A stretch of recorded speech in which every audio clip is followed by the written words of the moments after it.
अस्सलामुअलैकुम। प्रोग्राम खबर और तज्जिया में खुशामदीद। मैं सना कहवान। प्रोग्राम में मेरे साथ मुज़म्मिल सरवरदी साहब। मुज़म्मिल साहब बहुत शुक्रिया। नाज़रीन, प्रोग्राम का आगाज़ तरीके इंसाफ के एहतजाज की कॉल के साथ करेंगे। 15 अक्टूबर का दिन एक बार फिर डी चौक में एहतजाज की कॉल दे दी गई है तरीके इंसाफ की जानिब से।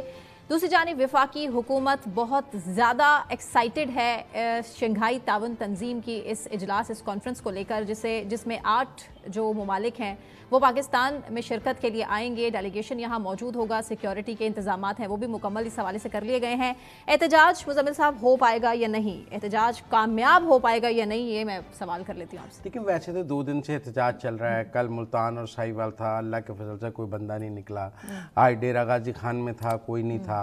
तो वो ऐसे एहतजाज तो आप जितने मर्जी कर लें, जिनमें 10, 15, 20, 25, 30 लोग निकलें, वो गिरफ्तार हो जाएं, गवर्नमेंट के लिए भी कोई मसला नहीं है। आप भी कोई हेडलाइंस नहीं बन रही हैं आपकी भी, क्योंकि कोई उन एहतजाज में शरीक ही नहीं है। डी चौक में जब अभी थोड़े दिन पहले एहतजाज हुआ है, वो तो अच्छा खासा एहतजाज था। 2500 कारकुनान गिरफ्तार हुए थे। वो कारकुनान थे जो कि अभी अली अमीन गंडापुर के पहुंचने से पहले गिरफ्तार हो गए थे। वही थे जो अली अमीन के साथ आ रहे थे। ये एडवांस काफिला था, वो बैकअप काफिला था। मसला वही है, 15 अक्टूबर को अली अमीन गंडापुर आएंगे या नहीं ना, ये बहुत बड़ा सवाल है। देखें ना जी, अगर तो 15 अक्टूबर को सुबह 10 बजे अली अमीन गंडापुर अपना काफिला लेके डी चौक आ रहे हैं, तो फिर तो एहतजाज की नौयत और डिफ़िकल्ट और है, और बात हम किसी और तनाजुर में करेंगे। और अगर गंडापुर ने इस एहतजाज से खुद को दूर रखा है और वो 15 को कोई जुलूस लेके नहीं आ रहे बतौर चीफ मिनिस्टर, तो फिर इस एहतजाज की नौयत कुछ और है। फिर ये वैसे ही है जैसा कल मुल्तान और साहिवाल में हुआ है। गिरफ्तारियां तो फिर भी हुई ना सर, कितनी हुकूमत तो गिरफ्तारियां कर रही है, तवातुर से कर रही है। घरों पर छापे भी मारे जा रहे हैं, गिरफ्तारियां भी हो रही हैं। जब होंगे थोड़े लोग तो गिरफ्तार हो जाएंगे, जब होंगे हजारों लाखों लोग फिर गिरफ्तारी नहीं होगी। आप समझें, आप प्रोवोक कर रहे हैं। आप नहीं, मैं प्रोवोक नहीं कर रहा, मैं एहतजाज की आपको रियलिटी बता रहा हूँ कि जब एहतजाज में आवाम की ताकत होती है तो फिर रियासत गिरफ्तारियां नहीं करती। जब एक अकलियत 15, 20, 25, 50 लोग एहतजाज करते हैं तो फिर गिरफ्तारियां हो जाती हैं, उनको पकड़ लिया जाता है। लिहाजा मैं अब भी ये कह रहा हूँ कि डी चौक के एहतजाज में रंग भरना भी गंडापुर ने है और उसे बेरंग करना भी गंडापुर ने है। अच्छा, जैसे वो पिछली दफ़ा डी चौक जाने की बजाय केपी हाउस चले गए थे तो जीती हुई जंग हार गए थे। अगर वो अपना जुलूस लेके डी चौक ही जाते तो फिर मंजरनामा कुछ और होता। डी चौक वो क्लेम कर रहे हैं मैं पहुंचा नहीं, वो उन्होंने कहा देख ले मैं पहुंचा यहाँ पर, और मुझे जिन्होंने कहा था कि आप पहुंच के दिखाएं डी चौक, हम उनके क्लेम के पे नहीं जाएंगे। अच्छा। हम इस हकीकत पे जाएंगे कि वो चाइना चौक से केपी हाउस चले गए। एक उन्होंने अपना वीडियो जरूर बनाया, लेकिन वो केपी हाउस चले गए, 30 घंटे गायब रहे। 12 जिलों में से गुजरते हुए शेर और चीतों के दरमियान में से वो 12 जिले गुजरते हुए वापस पेशावर पहुंचे, तो वो 30 घंटे उस दौरान वो गायब रहे। तो वो डी चौक नहीं पहुंचे। अगर वो डी चौक पहुंचे होते तो उन्हें केपी हाउस जाने की जरूरत नहीं थी। अब भी मैं ये कह रहा हूँ कि जो 15 अक्टूबर का एहतजाज है वो पीटीआई करने की पोजीशन में नहीं है गंडापुर के बगैर। गंडापुर अगर अपनी रियासत चीफ मिनिस्ट्री इस्तेमाल करें, हुकूमती वसाइल इस्तेमाल करें, अभी तो वैसे 11, 22 की गाड़ियाँ, फायर ब्रिगेड की गाड़ियाँ, सारा कुछ जो है वो अभी फेडरल गवर्नमेंट के पास ही हैं। उन्हें नई क्रेनें और नया सब कुछ लेना पड़ेगा, पिछली अभी वापस नहीं हुई, तो फिर तो नया ही सब कुछ लेना पड़ेगा कंटेनर हटाने के लिए। लेकिन मुझे ये लगता है अगर गंडापुर नहीं आएंगे तो फिर 15 अक्टूबर के एहतजाज की कोई हैसियत नहीं है। अच्छा, हाँ, फिर इसकी कोई वैल्यू नहीं है। ठीक है, फिर ये ऐसी वैल्यू है जैसे आज डेरा गाजी खान में एहतजाज हुआ है। लाहौर काहना के जलसे में गंडापुर की टीम नहीं थी, गंडापुर खुद नहीं थे लाहौर काहना के जलसे में। तो लाहौर का भी लोग बहुत बड़ी तादाद में आपको एक बात बताऊं, लाहौर का जलसा नाकाम जलसा था ना, जिसमें 6 बजे ही लाइटें बंद हो गई, करनी पड़ी मजबूरन। कोई अगर देखें किसी जलसे में इंतजामिया की मर्जी के बगैर लाइट नहीं बंद हो सकती। जब आपके पास हजारों लोग मौजूद हों तो किसी की जरूरत नहीं आपकी लाइट या साउंड बंद करने। ये तासुर था कि अली अमीन गंडापुर की रजामंदी पर ही हुआ, वो पहले ना पहुंच सके। फिर इसका मतलब है कि फिक्स मैच था, आप साथ मिलके कर रहे हैं, तो फिर छोड़े फिर नाकाम हुआ। क़यादत लेकिन बड़ी मोहतात है। कौन सी? अली अमीन गंडापुर के खिलाफ बयान देने से कासिर है। फिलहाल कुछ ना कुछ तो चल रहा है जो कि पसे पर्दा है, आवाम के सामने नहीं है। सब बानी पीटीआई का इंतजार कर रहे हैं। वो एक शख्स जेल में बैठा इस टाइम साजिश कर रहा है, ख्वाजा आसिफ साहब ये कह रहे हैं, क्या कह रहे हैं? पहले सबसे पहले आपको सुनवाते हैं, फिर उसके बाद इस पर कमेंट। आज डेली ट्वीट किया है, खुद ट्वीट किया है आर्मी चीफ और फौज के खिलाफ जो है बानी पीटीआई ने जेल से ट्वीट किया है, जिसमें वो नहीं चाहते कि पाकिस्तान की इज्जत में इजाफा हो, पाकिस्तान की मईशत जो है रिवाइव हो, वो नहीं चाहते। ये सारी सहूलतें जो है बानी पीटीआई को अदलिया ने मुहैया की हैं। ब्लैकमेल कर रहे हैं ना स्टेट को, रियासत को ब्लैकमेल कर रहे हैं। कोशिश नाकाम वैसे तो मैं रहेगी या कामयाब? कि 15 अक्टूबर को एहतजाज का ऐलान नहीं करना चाहिए था।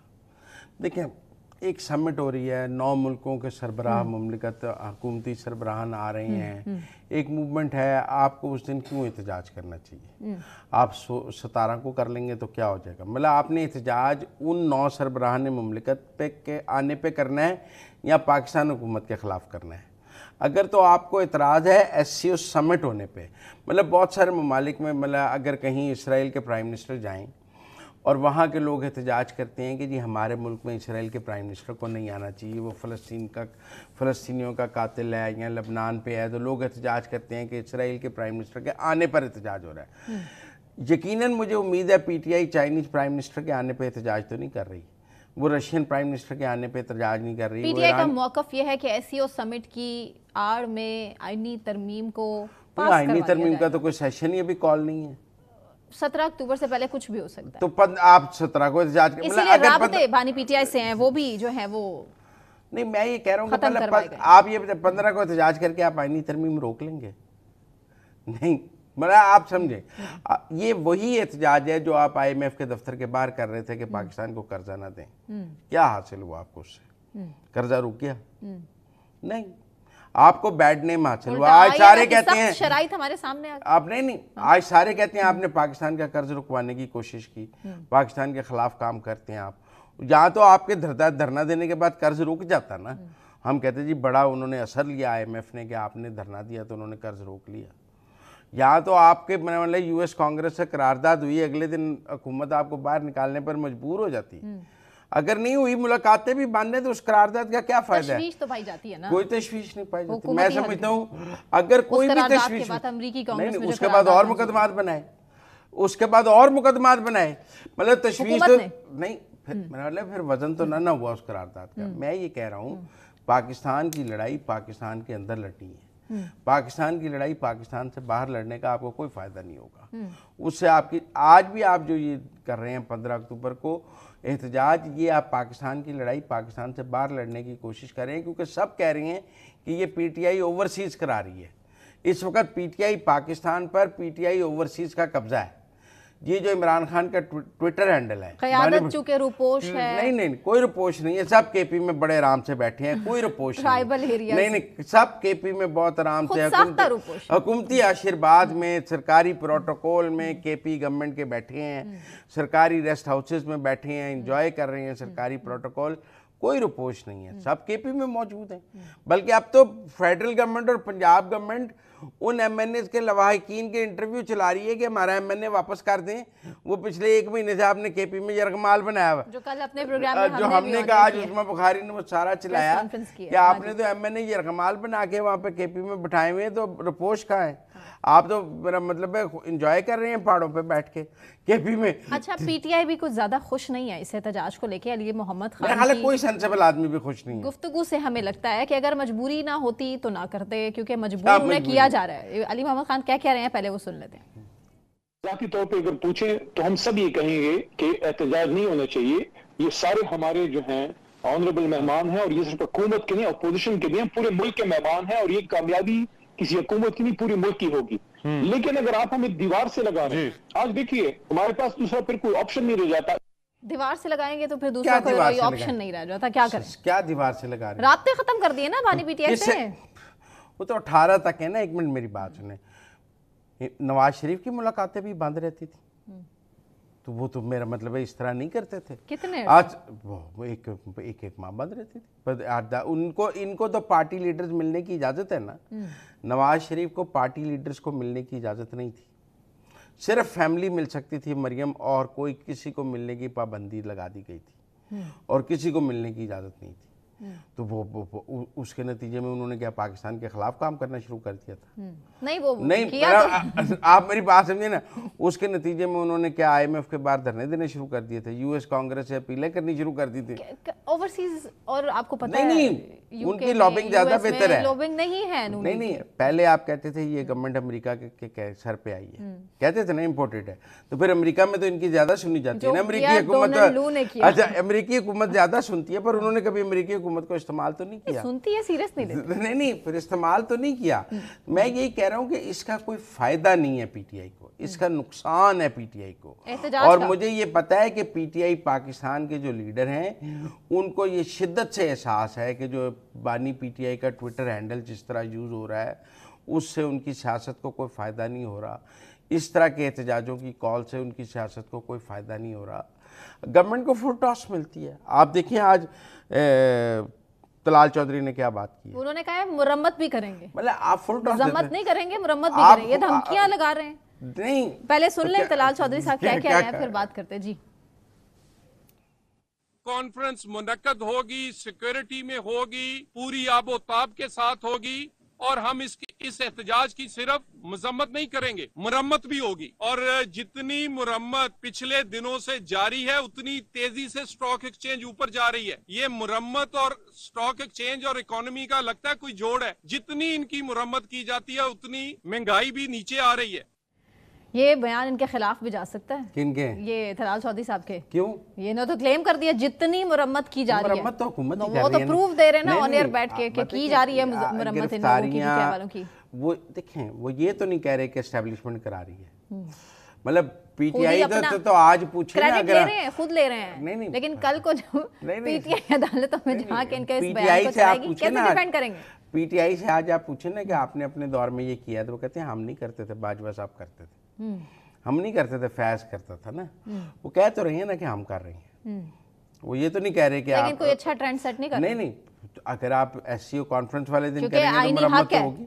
PTI का आईनी हक है एहतजाज, उसे रोका नहीं जा सकता। SCO कॉन्फ्रेंस वाले दिन अब वो अलग बात है कि वो अलग नहीं, ये पूछ रहे हैं कि 15 अक्टूबर को जब SCO कॉन्फ्रेंस होगी उस दिन एहतजाज करना मुल्क के मुफाद में है। वो तो बेशक नहीं है, तो फिर अगर आप या कहते हैं कि वो मुल्क के मुफाद में है, पाकिस्तान के मुफाद में है, वो होना चाहिए। तो नाजरीन सुन रहे हैं, मैं उन्हें कहूँगा कि पाकिस्तान के मुफाद में तो वो भी नहीं है और वो भी नहीं होना चाहिए था। जो कुछ हो रहा है, मसलन क्या हो रहा है, अब बहस दूर तक चली जाएगी मेरे ख्याल से। हम नहीं जाए, क्या हो रहा है, पर्दे में रहने दें। मैं समझता हूँ पाकिस्तान के रिजर्व्स बढ़ रही, पाकिस्तान के स्टॉक एक्सचेंज ऊपर जा रही, पाकिस्तान में महंगाई कम हो रही, पाकिस्तान में रुपए की कदर मुस्तहकम है, और पाकिस्तान में जो हुकूमत है वो इंटरनेशनली परफॉर्म कर रही है।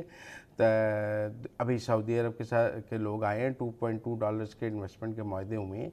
अब चाइनीज प्रीमियर आ रहे हैं, ML1 का मुआहदा होना है $20 बिलियन का। जरदारी साहब थे कहाँ उस इम्पोर्टेंट मीटिंग में जहाँ सरमायाकार थे सऊदी? नहीं, शहबाज शरीफ भी मिले हैं, बल्कि आखिरी दिन जहाँ मुआहदे हुए हैं वहाँ पे तो आर्मी चीफ और प्राइम मिनिस्टर थे। जिस जगह साइन हुए हैं मुआहदे वहाँ तो रात 11 बजे वहाँ तो आर्मी चीफ और प्राइम मिनिस्टर इकट्ठे थे। आप मेरी बात सुन, वैसे वो प्रेसिडेंट को भी मिले हैं, आर्मी चीफ को भी अलग मिले हैं, कॉन्फ्रेंस भी हुई है, वो सब कुछ हुई है, लेकिन आप शायद सो गई थी रात को लेट नाइट। वो जब आर्मी चीफ और वो इकट्ठे थे तो आपने देखा नहीं है। शहबाज बिलावल साहब के हाथों में कमान सौंपने की तैयारी की जा रही है। चलिए वो जब मौका आएगा, आज तो नहीं है। एहसन इकबाल साहब ने भी कुछ कहा। एहसन इकबाल साहब भी फरमा रहे हैं, और जाहिर है PTI दुश्मन है और किसके लिए ये कर रहे हैं, बैरूनी मकासद हैं इनके। पहले सुन लें एहसन इकबाल साहब, फिर उस पर तबसरा करते हैं। कराची में होने वाली दहशतगर्दी और तहरीक इंसाफ की इन सियासत दहशतगर्दी की कॉल्स में मुमासलत है। यूं लगता है कि इनका स्क्रिप्ट राइटर एक है। वो PTI को भी पाकिस्तान में अफरा तफरी और इंतशार पैदा करके पाकिस्तान के कलीदी मुफादात को नुकसान पहुंचाने के लिए इस्तेमाल कर रहा है। PTI ने चीन के सदर का धरनों के जरिए दौरा मौखर कराया था और मुसलसल उस दौरान कोशिश करती रही कि CPEC का मंसूबा डीरेल हो सके। CPEC का मंसूबा डीरेल करने की हुकूमत की कोशिश थी। जो पहला धरना था 2014 में, तब चीनी सदर का दौरा था और वो दौरा मुलतवी हो गया था क्योंकि धरना नहीं खत्म किया गया था। फिर वो जब धरना ख़त्म हुआ तो चीनी सदर वापस आए और उन्होंने वो सी पैक का अनाउंस किया। तो सबका ख्याल है कि 6 माह नुकसान हुआ पाकिस्तान का, क्योंकि वो दौरा 6 माह के लिए मुलतवी हुआ। आज भी वो कह रहे हैं कि जब चाइनीज़ प्राइम मिनिस्टर आ रहे हैं तो आप फिर एहतजाज का ऐलान कर रहे हैं। आप फिर एक दफ़ा जो है सी पैक को सबूताज करने की कोशिश कर रहे हैं। देखें, एक सवाल तो है कि ये जो SCO है, ये जो SCO है, ये एक चाइनीज़ स्पॉन्सर्ड ऑर्गेनाइजेशन है जी। चाइना रशिया, ये कोई अमेरिकन या वेस्ट स्पॉन्सर्ड ऑर्गेनाइजेशन नहीं है। ऐसे ही इसका कोई रुकन जो है वो नेटो का रुकन नहीं है, वेस्ट का रुकन नहीं है, अमेरिका नहीं है, बरतानिया नहीं है जी। और अमेरिका, बरतानिया या यूरोप इस तंजीम को शकूक व शुबात और तहफ़्फ़ुज़ात के साथ ही देखते हैं और वो इस तंजीम की कामयाबी से कुछ ज़्यादा खुश नहीं है। तो सबकी ये राय तो है कि आज जब PTI अमेरिका को बहुत खुश करना चाहती है और वो बहुत ही प्रो अमेरिका इस वक्त हमें नज़र आती है, तो क्या वो SCO को सबूताज अमेरिकन एजेंडे पे कर रही है? ट्रंप की हुकूमत आने वाली है, नहीं, कुछ बदलने वाला है। मुझे नहीं पता ट्रंप की आने वाली है या नहीं आने वाली है, क्योंकि मुकाबला बहुत टफ है, अभी नहीं कहा जा सकता। लेकिन क्या अमेरिकियों को खुश करने के लिए 15 अक्टूबर को एहतजाज का ऐलान किया गया है, ये अपनी जगह एक सवाल मौजूद है। क्योंकि क्या चाइनीज़ कैंप की कॉन्फ्रेंस को सबूताज करने के लिए अमेरिकन ही स्क्रिप्ट लिख सकते हैं ना, वो कोई चाइना ने तो नहीं कहा हो सकता ये कुछ। तो आप एक तरफ वो आपको पता है बैरिस्टर सैफ ने कहा था कि हम इंडियन फॉरेन मिनिस्टर को अपने एहतजाज में बुलाएंगे, और दूसरी तरफ आप अमेरिकन के स्क्रिप्ट पर बात करें। था ये तरदीद आ गई थी, PTI की तरदीद आ गई थी इस बयान के बाद, ये उनका अपना जाती पता नहीं कि अच्छा ये एक बंदा बयान देता है, एक बंदा तरदीद करता है, समझ नहीं आती किसके। आप देखें ना, PTM के हवाले से भी बैरिस्टर साहब का कुछ बयान था, PTI का कुछ बयान था, आपस के इख्तलाफात भी इसीलिए हैं, अब ये भी हुकूमत की वजह से है। नहीं नहीं, ये तो जाहिर है। अच्छा, मैंने कहा यार इसकी जिम्मेदार भी हुकूमत ही है, सारी कोशिशें हुकूमत रही है। अच्छा, सारा कुछ हुकूमत कर रही है, कुछ खुद भी कर ले PTI। चलें जी, ब्रेक लेते हैं, ब्रेक से वापस आने के बाद कंटिन्यू करेंगे, हमारे साथ रहिए।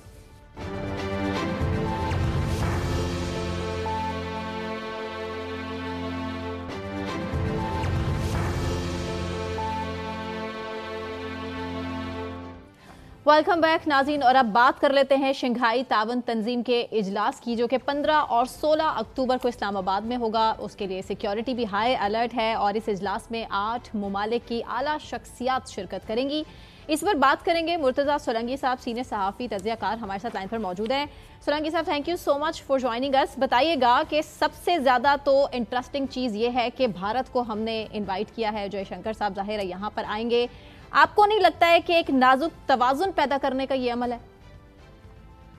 देखें, भारत और पाकिस्तान एक ही साल में मुकम्मल रुकनियत मिली थी, तो ये क्योंकि एक मल्टीलैटरल फोरम है, तो हमारे लिए ये लाजिम है कि हम उनको दावत दें, बिल्कुल उसी तरह से जैसे उन्होंने हमें दावत दी थी। और पिछले साल बिलावल भुट्टो गोवा गए थे वजीर खारजा के तौर पर, तो ये तो एक रेसिप्रोकल एक कदम है। हमने तो भारत के वजीर आजम को भी इनवाइट किया था, लेकिन वो आजकल रूठे हैं, और वो जो पिछला इजलास हुआ था SCO का, उसमें भी वो तशरीफ नहीं लेकर गए थे। मेरा ख्याल है कि अगले साल बीजिंग भी नहीं जाएंगे। तो मोदी साहब के अपने मसाइल हैं, लेकिन पाकिस्तान के लिए ये एक बड़े एजाज की बात है कि पाकिस्तान इसकी सरबराही कर रहा है, और ये एक बहुत अहम तंजीम है, क्योंकि इसमें जो फैसले हैं वो इत्तेफाक राय से होते हैं, और ये बुनियादी तौर पर जो मुआशी मैदान है और कनेक्टिविटी के जो इशूज हैं उस पर ये ज़्यादा सरगर्म है। दुनिया की तकरीबन आधी आबादी इस वक्त SCO के जो अराकीन हैं वहाँ रहते हैं, और तकरीबन 25 से 30% दुनिया की जो GDP है उसका ताल्लुक इस तंजीम के अरकान से है।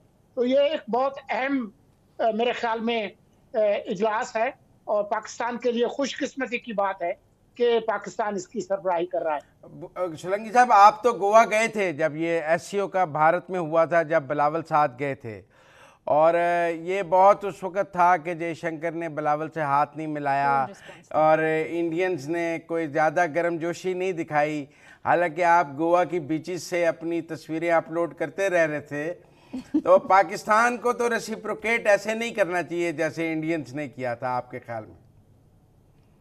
पाकिस्तान ने बहुत वकार का मुजाहरा किया, और हमने भारतीय वजीर आजम को दावत दी और जयशंकर आ रहे हैं तो अच्छी बात है। वहाँ जो पिछला जो गोवा का जो इजलास था उसमें किसी के साथ कोई बगलगीर होने वाली बात थी नहीं। तो जो जयशंकर ने ऐसे किया उनके ख्याल में ये नमस्कार है। तो बिलावल जो है उसने अपना सिंधी सलाम इस तरह से पेश किया। वो हमारे यहाँ वैसे भी सिंध में ये एक सकाफती एक रस्म है, लेकिन मेरे ख्याल में वो चाहते नहीं थे कि पाकिस्तान आए, क्योंकि बिलावल के जाने के बाद पूरी जो तवज्जो का मरकज है वो बिलावल और पाकिस्तान बन गए थे। और जो एससीओ के हवाले से मीडिया की जो कवरेज थी उसका बड़ा हिस्सा पाकिस्तान से मुताल्लिक था। हाँ जी, लेकिन कोविड तो नहीं था ना। चाइना आ रहा है, चाइनीज प्रीमियर आ रहे हैं एससीओ में। आप साइडलाइंस पे कोई सी पैक फेज 2 की बात देख रहे हैं, ML1 की बात देख रहे हैं, साइडलाइंस पे कोई MOU देख रहे हैं, या आपके ख्याल में ये सिर्फ एससीओ तक ही होगा चाइनीज प्रीमियर का आना? देखिए, चीनी वजीर आजम का आना वैसे भी हर सूरत में भी एक अहम चीज है जो साइडलाइंस पे काफी सरगर्मी होगी। लेकिन दोनों जो ममालिक हैं वो उनके दरमियान इतने अच्छे रवाबित और जो मवासलात का निज़ाम है कि उनको किसी मल्टीलैटरल फोरम की ज़रूरत नहीं होती। तो मैं समझता हूं कि बहुत सारे मामला पहले ही तय हो चुके हैं और कुछ जो है वो बाद में भी तय होंगे। ये इस मौके का फ़ायदा ज़रूर उठाएंगे, लेकिन चीन और पाकिस्तान के जो दो तरफा ताल्लुकात हैं वो कसीरुल तरफी जो ताल्लुकात हैं उससे ज़्यादा मजबूत हैं। इसलिए मैं नहीं समझता कि कोई अहम चीज़ करनी होगी तो सिर्फ इस एससीओ के मौके पर होगी। मैं ये रूल आउट नहीं करता कि कुछ अहम डेवलपमेंट्स हों, लेकिन मैं समझता हूँ कि चीनी वजीर आज़म और दूसरे सरबराहान ममलकत का आना पाकिस्तान के लिए बहुत एजाज़ की बात है। देखें सोलंकी साहब, पाकिस्तान की सियासत में एक बहुत तूफ़ान आया जब बानी पीटीआई रूस गए और पुतिन से मिले और उसके जवाब में अमेरिका ने पाकिस्तान में उनकी हुकूमत ख़त्म कर दी उनके मुताबिक। अब कल आसिफ जरदारी साहब जो हैं वो पुतिन को मिले हैं और अब रूसी वज़ीर आज़म पाकिस्तान आ रहे हैं। मुझे तो ये हुकूमत अब अमेरिका के हाथों बचती नज़र नहीं आती है इसके बाद। मेरे ख्याल में ये अच्छा लतीफ़ा है जो अभी आपने सुनाया। देखें, खान साहब जो खुद कहते हैं वो उस पर खुद भी एतबार नहीं करते। अगर अमेरिका ने उनकी हुकूमत गिराई थी तो काफ़ी अरसे से उनके बचाव की जो मुहिम है वो सबसे ज़्यादा अमेरिका से क्यों चल रही है। जो लॉबिंग फर्म्स, जिनमें एक लॉबिंग फर्म CIA के साबिक स्टेशन चीफ इस्लामाबाद के उसको चला रहे हैं, फिर कांग्रेस से उनके हिमायत में बयानात क्यों आ रहे हैं, फिर लंदन क्यों सरगर्म है, फिर इस्राएली अखबार उनके लिए क्यों लिख रहे हैं। तो ये उल्लू वो किसी और को बनाए। मेरे ख्याल में पाकिस्तान के अवाम और आप जैसे दानिश्वर और सहाफ़ी इसको अच्छी तरह से समझते हैं। नहीं, पर रूसी प्राइम मिनिस्टर का आना तो काफ़ी सिग्निफिकेंट है, क्योंकि पाकिस्तान और रूस के दरमियान को बड़ा ब्रेक थ्रू काफ़ी अर्से से नहीं हुआ और रशियन प्राइम मिनिस्टर का आना सिग्निफिकेंट होगा। इसलिए देखें, पाकिस्तान काफ़ी अरसे से ये ख्वाहिश है, 80 की दिहाई में जो अफगान जिहाद था उसके बाद हमारे ताल्लुकात काफ़ी ख़राब हुए थे साबिक सोवियत यूनियन से, और रूस के साथ ताल्लुकात की बेहतरी की हम काफ़ी अरसे से कोशिश कर रहे हैं। जो पिछली PDM हुकूमत थी उसमें भी कोशिश हुई थी तेल के हवाले से, गंदम के हवाले से, लेकिन जिस तरीके से दुनिया बदल रही है और अमेरिका की जो बालादस्ती है वो जिस तेज़ी के साथ नीचे जा रही है उसमें हम अपने खिते के जो ममालिक हैं और अहम तरीन ममालिक उनसे कट कर नहीं रह सकते। वो कहते हैं कि आप अपने वालदैन और अपने पड़ोसी तब्दील नहीं कर सकते। तो रूस जो है वो एक हकीकत है और हम यकीनन चाहेंगे। देखें, जो हमारे पड़ोस में भारत है वो एक तरह से अमेरिका के साथ उनके स्ट्रेटेजिक ताल्लुकात हैं बहुत सारे हवालों से, लेकिन क्या उसने रूस के साथ ताल्लुकात ख़त्म किए हैं? आज भी भारत की बहुत सारी जो दिफाई ज़रूरियात है वो रूस पूरी करता है। आज भी बहुत सारा तेल जो है वो रूस से भारत खरीदता है। भारत के ईरान के साथ बड़े अच्छे ताल्लुकात हैं। अब ईरान और अमेरिका के ताल्लुकात आप देख लें तो जो बैनुल-अक़वामी ताल्लुकात हैं उसमें आप अपने तमाम अंडे एक बास्केट में नहीं डालते। अब हम क्या इस जो एससीओ की ये जो समिट है इसके जॉइंट कम्युनिक में हम क्या देख रहे हैं कि किन चीज़ों पर इत्तेफाक राय हो जाएगा?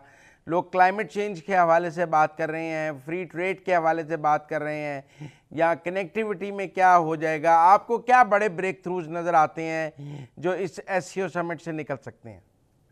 मेरे ख्याल में क्योंकि ये बुनियादी तौर पे एक मुआशी एक इत्तेहाद है और कनेक्टिविटी का इत्तेहाद है, तो जो ज़्यादातर जो आपको खबरें मिलेंगी वो माहौलियात और मईशत और इलाकाई जो रवाबित हैं, कनेक्टिविटी है, उसके हवाले से तो लेकिन अफगानिस्तान के बगैर तो फिर कनेक्टिविटी मुकम्मल नहीं हो सकती सेंट्रल एशिया के साथ। अब अगर सेंट्रल एशिया के 6 ममालिक इसके रुकन हैं और अगर हम बीच में से अफगानिस्तान को ही माइनस कर दें तो फिर वो कनेक्टिविटी कैसे होगी? हमने अफगानिस्तान को माइनस नहीं किया, अफगानिस्तान ने अपने आप को खुद ही माइनस किया है। और जो अफगान तालिबान जब से इक़्तिदार में आए हैं तो जो उन्होंने वादे वईद किए थे दोहा में कि हम अपने मुल्क को किसी भी पड़ोसी मुल्क के खिलाफ जारहियत के लिए इस्तेमाल नहीं होने देंगे, उन वादों पर वो पूरे नहीं उतरे। इसी वजह से आप देखें कि अभी तक इस हुकूमत को किसी ने तस्लीम नहीं किया और इसी वजह से उनको दावत भी नहीं दी गई इस्लामाबाद आने की, हालांकि वो मुबस्सिर के तौर पर आ सकते थे। आप इस मौके पे ईरान के फर्स्ट प्रेसिडेंट आ रहे हैं, अव्वल नायब वजीर सदर जो हैं, इस वक्त जो ईरान को टेंशन्स हैं इसराइल के साथ और जो उसको थ्रेट्स हैं, आप ईरानी प्रेजेंस को कैसे देखते हैं इस प्लेटफॉर्म पे इस वक्त, क्योंकि ईरान को काफ़ी डिप्लोमेटिक सपोर्ट की ज़रूरत है इस वक्त? देखें, यहाँ आने से पहले भी ईरानी सदर और जो ईरानी हुकाम है वो खिते के ममालिक के साथ ताल्लुक, उनके कम्युनिकेशन जो है वो राब्ते जो है वो बरकरार हैं बशमूल रूस के। तो ये उनके लिए एक और मौका होगा कि जो खिते के अहम ममालिक हैं उनके साथ इस पर सलाह मशवरा करें कि अगर इसराइल हमला करता है ईरान पर तो ये खिते के ममालिक क्या करेंगे, और उस हवाले से दिफाई से ज़्यादा सिफारती महाज पर क्या कुछ किया जा सकता है, इस पर यकीनन गुफ्तगू शुरू होगी। लेकिन आज ही अमेरिका ने ईरान पर नई सैंक्शंस भी लगाई हैं, उनके ऑयल पर और उनकी और चीज़ों पर नई सैंक्शंस सामने आई हैं ईरान के ऊपर। आप एससीओ में उन सैंक्शंस के हवाले से कोई पेशरफ देखते हैं? देखें, जो ईरान के साथ जो दो तरफा ताल्लुकात हैं इन मुल्कों के एससीओ ममालिक के, वो तो ख़त्म नहीं होने वाले। और ये दुरुस्त है कि अमेरिका ने इक़्तिसादी पाबंदियों लगाते रहे हैं, अब आज भी लगाई हैं, लेकिन आपके इल्म में है कि सदर बाइडन ने ये कहा है इसराइल से कि आप ईरान की एटमी तनसीबात पर हमला ना करें और अगर आप करेंगे तो फिर आप हमसे तवक्को ना रखें कि हम आपके दिफा के लिए आएंगे। तो खुद इसराइल पे भी दबाव है। इसराइल क्या करेगा ये हमें नहीं मालूम, लेकिन इसराइल की जो सिफारती तनाई है दुनिया में और जो सॉफ्ट पावर जो जिस तरीके से वो जो अब्राहम अकॉर्ड जो हुए थे उसके बाद काफ़ी उनको नुकसान पहुंचा है। अच्छा, ठीक है। तो ये साइड लाइन्स को बहुत अहमियत दी जा रही है, मतलब आप समझें कि कहा जा रहा है कि इंडियन फॉरेन मिनिस्टर के साथ भी साइड लाइन्स पे प्राइम मिनिस्टर एंगेज होना चाहेंगे और उनको रिक्वेस्ट दी जा रही है कि प्राइम मिनिस्टर पाकिस्तान जो है वो फॉरेन मिनिस्टर से मिलना चाहेंगे। आपको लगता है इंडिया कोई साइड लाइन्स को रेसिप्रोकेट करेगा या वो सिर्फ एससीओ तक खुद को महदूद रख के एससीओ से वापस चला जाएगा? मेरे ख्याल में जिस तरह से मोदी का माइंडसेट है उसके तहत आपको कोई गर्मजोशी पाकिस्तान के साथ नजर नहीं आएगी। अगर कोई हैंडशेक हो जाए पाकिस्तान के वजीर खारजा के साथ तो ये बहुत बड़ी बात होगी। मैं समझता हूँ कि शायद ये भी ना हो। अलबत्ता जयशंकर जो है वो दूसरे जो मुल्कों के जो लोग आए हुए हैं उनके साथ उनकी मीटिंग्स जो है उसका इम्कान है बशमूल रूस और ईरान के। आप क्या देखते हैं कि जो सेंट्रल एशिया के साथ पाकिस्तान की एंगेजमेंट है बहुत बड़ी है, पिछले दिनों में अभी भी प्रेसिडेंट गए हुए थे, फिर प्राइम मिनिस्टर भी बहुत गए हैं, और जो सेंट्रल एशियन स्टेट्स हैं वो एससीओ की बहुत कॉर्नर स्टोन है, उनकी अक्सरियत है एससीओ में। आप क्या देखते हैं सेंट्रल एशिया का रोल एससीओ में? उनका रोल तो बहुत अच्छा है, लेकिन बीच में शरीके बैठे हुए हैं। मसला ये है कि अफगानिस्तान के साथ जो हमारे ताल्लुकात हैं वो इतने ख़राब हैं कि हमें वस्ती एशिया के ममालिक तक जाने के लिए या तो चीन का रास्ता अख्तियार करना पड़ेगा या ईरान का, क्योंकि अफगानिस्तान के साथ हमारे ताल्लुकात जो है वो अच्छे नहीं हैं। वो अभी तक टीटीपी को, अलकायदा को और दूसरे जो दहशतगर्द गिरोह हैं उनकी खुलम खुला हिमायत कर रहे हैं, पाकिस्तान की फौजी चौकियों पर हमले कर रहे हैं। तो इस वजह से वस्ती एशिया तक पहुंचने का जो मामला है उसमें हमें कुछ मसाइल जो है वो ज़रूर दरपेश हैं। वो तब तक ठीक नहीं होंगे जब तक अफगानिस्तान किसी एक करवट न बैठे। ठीक है सोलंकी साहब, ब्रेक ले लेते हैं और मुज़म्मिल साहब ब्रेक के बाद यहीं से कंटिन्यू करेंगे, हमारे साथ रहिएगा।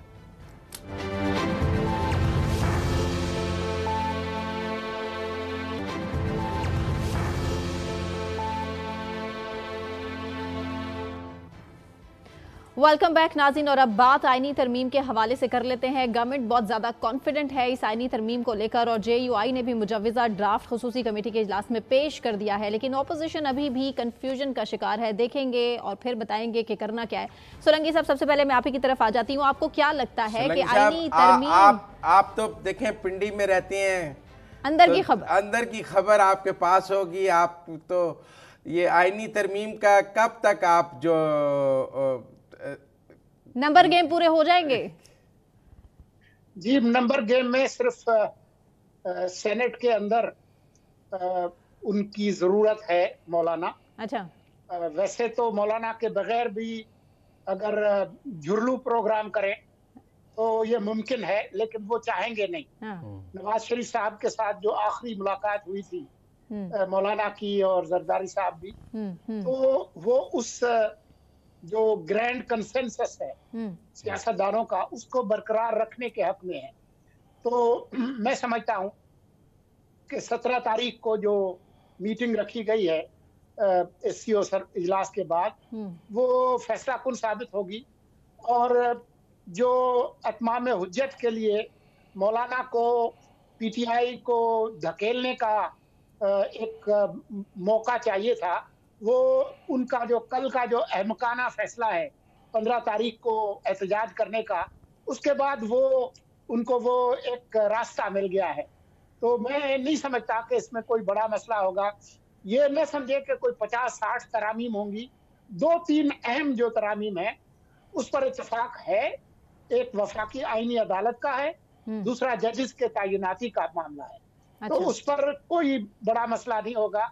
आप देखेंगे कि जैसे ही ये शंघाई ताउन तंजीम का इजलास खत्म होता है, और क्योंकि जो अडियाला में साहब हैं उनके रवाबित अपनी जमात के साथ मुनक़ता हैं, तो वो जो भी अदम इस्तेहकाम का शिकार करना चाहते हैं मुल्क को, उसमें उनको कामयाबी नहीं होगी।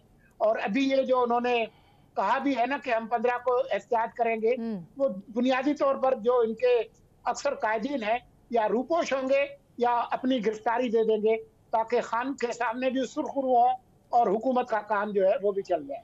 अच्छा सोलंकी साहब, आज आजम नजीर तारड़ साहब ने कुछ कहा है, वो सुनवाते हैं, आपको फिर उस पर बात करते हैं, फिर उस पर कमेंट लेते हैं आप जी।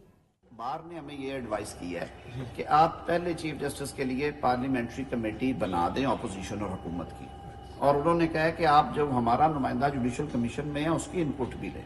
किसी दोस्त ने ये तजवीज़ दी कि अगर वज़ीर आज़म ने ये नाम रिकमेंड करने हैं तो वो एग्जिस्टिंग सुप्रीम कोर्ट जो है उनमें से पहले 5 जजेस में से किसी का इंतखाब करने, एक नई एंटिटी खड़ी करनी है ना। तो जो लोग ऑलरेडी सुप्रीम कोर्ट में बैठे हुए वो ये सारे प्रोसेस से गुजर के आए हैं, वो पाकिस्तान के जजेस। अच्छा, आज हुकूमत का मसवदा सामने भी आ गया है, तो आप क्या देखते हैं जो आईनी अदालत की पहली नॉमिनेशंस के हवाले से काजी फायद ईसा इन है, आउट है? मेरे ख्याल में हुकूमत की ख्वाहिश होगी कि वो आउट ना हो, वो अगर उम्र का इस तरह का तयन करते हैं जिसमें काजी साहब एलिजिबल होते हैं तो वो हो जाएंगे, और अगर वो होंगे तो ज्यादा इम्कान इसी के हैं कि वो चीफ जस्टिस वही होंगे। लेकिन उनके बगैर भी मैं समझता हूं कि जो बुनियादी उसूल है वफाकी आईनी अदालत का वो तय पा जाएगा, उसमें कोई दुश्वारी नहीं होगी। नहीं, पर इसके ढांचे पर बहुत से सवालात हैं ना। जेयूआई तो अभी तक कह रही है कि अदालत की जरूरत नहीं है, आप एक कॉन्स्टिट्यूशनल बेंच बना दें पहले 5 मेंबरान सीनियर मोस्ट पे, तो वो सारे कॉन्स्टिट्यूशनल केसेस सुन ले, बाकी सुप्रीम कोर्ट सारे काम करे। तो आपको बेंच और कोर्ट में से क्या किस तरफ जाती बात नजर आ रही है? मेरे ख्याल में मौलाना जो है वो राजी हो जाएंगे वफाकी आईनी अदालत पर। अच्छा, आपको जिसके अभी लगता तक है चांसेस नहीं है, जिसके अभी तक चांसेस नहीं है सोलंकी साहब? जी, चीजें जिस तरह से नजर आती हैं उस तरह से होती नहीं है। आपके ख्याल में जो मौलाना के मुतालबात हैं सिर्फ वही हैं जो कागज पर हैं? जो कागज से बाहर हैं वो अहम मुतालबात होंगे। क्या उसके लिए पीपल्स पार्टी तैयार है, मुस्लिम लीग नून तैयार है, बलूचिस्तान में गवर्नर कौन हो, खैबर पख्तूनख्वा में कौन हो, वफाक के अंदर जो वजारतों की नुमाइंदगी है, ये चीजें तो एजेंडा पे नहीं है ना। बहुत सारे चीजें ऐसी है जो कि कागज से बाहर होती हैं, जो हमें नजर नहीं आती।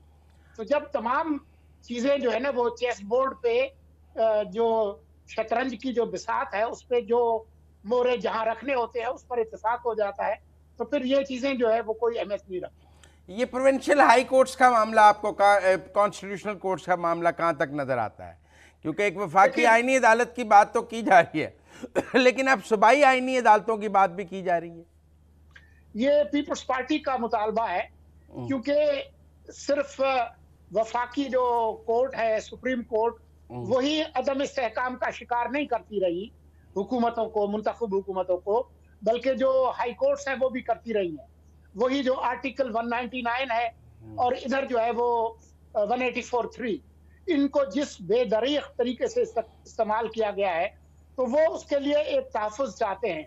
पीपल्स पार्टी चाहती है कि 199 को उस तरीके से अमेंड किया जाए कि सूबों में भी एक आईनी अदालत कायम हो, ताकि ये जो एक गैर मुंतखब इदारों की जो मुदाखलत है पार्लिमान में और जमहूरियत में उसको खत्म किया जाए। अच्छा, अब मंसूर अली शाह साहब का नोटिफिकेशन नहीं हुआ अभी तक, और आज गवर्नमेंट ने जो ड्राफ्ट टेबल किया है उसमें है कि पहले 3 जो सीनियर मोस्ट हैं उनमें से कोई एक चीफ जस्टिस हो सकता है।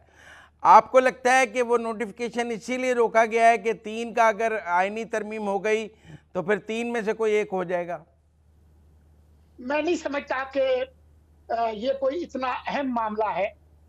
ये जरूरी नहीं है कि अगर ये मंजूर भी हो जाए तो इसका इतलाक रिट्रोस्पेक्टिवली किया जाए, ये प्रोस्पेक्टिवली भी किया जा सकता है। जो इस वक्त जिंदगी और मौत का मसला है हुकूमत के लिए वो वफाकी आईनी अदालत का कयाम है। ये नहीं है अहम कि अगर वो वफाकी आईनी अदालत कायम हो जाए उसके बाद सुप्रीम कोर्ट के चीफ जस्टिस अगर मंसूर अली शाह रहते हैं और वो सिर्फ सिविल और क्रिमिनल जो अपील्स हैं उनको सुनते हैं तो कोई तकलीफ नहीं होगी वफाकी हुकूमत को। अच्छा, वो सिविल और क्रिमिनल अपील्स में बानी पीटीआई को सब में बरी करके बाहर निकाल देंगे। वो कौन सा आईनी अदालत का मामला है? वो सारे केसेस में से बरी कर देंगे उनको।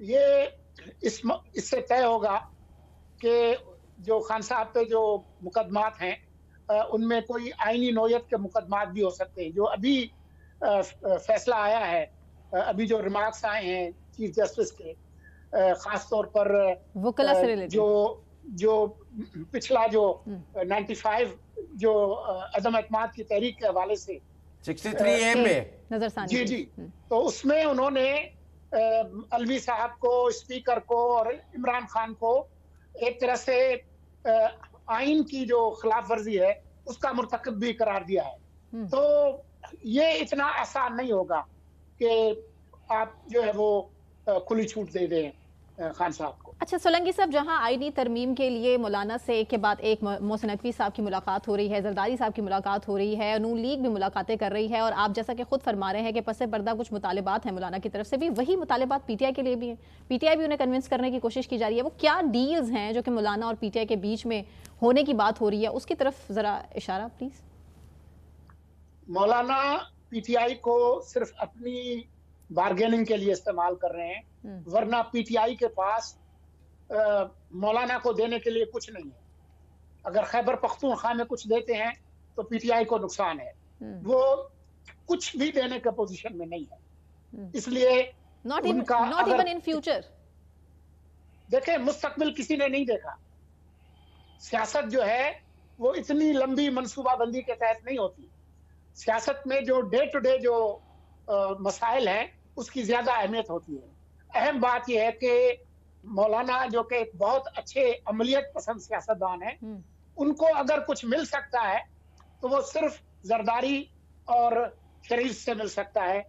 खान साहब के पास देने के लिए कुछ नहीं है और न वो उन पर एतबार करते। ये अब आज आज़म नज़ीर तारिक साहब ने जो गुफ्तगू की है उसमें उन्होंने कहा है कि दुनिया के मुख्तलिफ ममालिक में जजिस की तैनाती के लिए हुकूमत नुमाइंदे मुकर्रर करती है। मतलब उन्होंने कहा अमेरिका में सदर जो है जज नामजद करता है, फिर उसकी सेनेट हेयरिंग करती है, यूके में भी प्राइम मिनिस्टर नॉमिनेट करता है एक अथॉरिटी का हेड जो उसको करता है। तो उन इस तरह अब एक आईनी कमीशन की भी बात हो रही है जो जजिस की तैनाती को देखेगा। जो जजिस की तैनाती में सियासी अमलदारी नहीं होनी चाहिए, अदलिया को सियासत से दूर रखने के लिए जजिस की तैनाती में सियासी अमलदारी ख़त्म की गई थी, आपको वो दोबारा आती नज़र आ रही है?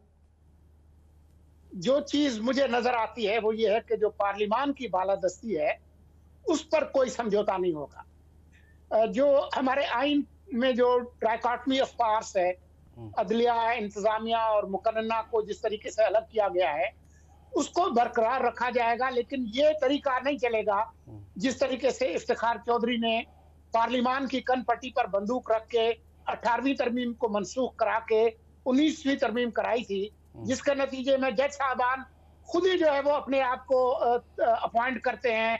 उनकी पर्क्स प्रिविलेजेस से लेके रजिस्ट्रार तक पब्लिक अकाउंट्स कमेटी के सामने हाजिर होने के लिए तैयार नहीं है कि जी वो अपने फंड्स का हिसाब दें। ये तरीका नहीं चलने वाला। लेकिन ये भी तो देखा गया है ना कि अगर पार्लियामेंट लगाएगी तो सब सियासतदान अपने रिश्तेदारों को जायज लगा देंगे। देखें, ये इससे तय होता है कि जो पार्लिमानी कमेटी है उसकी साख क्या है। अगर आप उसमें सिर्फ हुक्मरान जमात के लोग रखेंगे, दूसरी जमातों की नुमाइंदगी नहीं होगी, मुतनासिब नुमाइंदगी को सामने नहीं रखेंगे, फिर तो इसके इम्कानात हैं, क्योंकि वो कहते हैं ना power corrupts and absolute power corrupts absolutely, तो इसके खतरात होंगे। लेकिन मेरा नहीं ख्याल है कि इस तरह से होगा। जो कमेटी बनाई जाएगी उसमें तवाजुन को और इन तमाम खतरात को सामने रखकर ही फैसले करेंगे। जो मंसूर अली शाह के हवाले से खदशात हैं या जो गुफ्तगू है कि वो चीफ जस्टिस बन गए और आईनी अदालत ना बनी तो वो सारा इलेक्शन नल एंड वाइट कर देंगे, वो पीटीआई को इक़्तिदार में दोबारा ले आएंगे, वो मौजूदा हुक्मरानों को घर भेज देंगे, आपको इस सारे स्क्रिप्ट में कोई हकीकत नज़र आती है या ये बेवजह के खौफ हैं जो फैलाए जा रहे हैं आईनी अदालत को जस्टिफाई करने के लिए? मेरे ख्याल में फर्ज कर लें कि आईनी तरमीम नहीं होती, फर्ज कर लें कि मौजूदा निजाम के तहत ही मंसूर अली शाह साहब को ले आते हैं, फर्ज कर लें कि कल वो हुक्म दे देते हैं कि जी आप लोग घर जाए और इलेक्शन ठीक नहीं हुए थे। मैं आज आपको ये बता रहा हूं उस पर अमल नहीं होगा। Position is 9/10 of the law. इस वक्त जो सियासी निजाम है उसमें उस फैसले पर अमल करने वाली कोई मशीनरी मौजूद नहीं होगी। बिल्कुल उसी तरह से जैसे कि सजाद अली शाह साहब के अहकामात नजरअंदाज किए गए, जिस तरह से 14 मई को पंजाब में इलेक्शंस नहीं हुए, जिस तरह से 90 दिन में कौमी असेंबली के इंतखाबात नहीं हुए। और ये भी कहा जा रहा है कि देखें ना, स्पीकर ने खत लिखे हैं लेकिन चीफ इलेक्शन कमिश्नर स्पीकर के खतूत पर फैसला करने की पोजीशन में तो नहीं है, क्योंकि जुडिशरी का फैसला उनकी राह में रुकावट है, चाहे पार्लियामेंट ने कानून साजी भी कर ली है, इसीलिए इस आइन साजी की बात की जा रही है। आपको नहीं लगता है जुडिशल फैसले जो हैं वो कानून साजी को भी रोकते हैं, इदारों को भी अपने अमलदारी से रोकते हैं? फिर इसी वजह से फिर आईनी तरमीम हो जाएगी। आपको क्या लगता है ये 25 अक्टूबर से पहले होगी, 25 अक्टूबर के बाद होगी? क्योंकि आज लॉ मिनिस्टर ने कहा है कि 25 अक्टूबर के बाद भी हो जाए तो क्या फर्क पड़ता है, 2 माह बाद भी हो जाए तो क्या फर्क पड़ता है? मेरा ख्याल है कि ये 17 और 25 के दरमियान, बल्कि 25 से 2-3 दिन पहले तक अच्छा। हो जाएगी। अच्छा, हो जाएगी। लेकिन अगर फर्ज किया कि आईनी तरमीम नहीं होती, उसके बावजूद मुझे इस निज़ाम के बुलडोज होने के कोई इम्कानात नजर नहीं आते। जो मुल्की माहौल है, जो मईशत का माहौल है, जो खिते का माहौल है, उसमें इस तरह की कोई सूरत हाल नहीं है कि पाकिस्तान बांग्लादेश बनने जा रहा है या श्रीलंका बनने जा रहा है। ऐसे कोई हालात नहीं। ठीक है, बहुत शुक्रिया सोलंकी साहब, बहुत शुक्रिया। मुज़म्मिल साहब आपका भी बहुत शुक्रिया। मुझे सना कहवान को नाज़रीन इजाज़त दीजिए, अपना बहुत ख्याल रखिए। अल्लाह हाफ़िज़।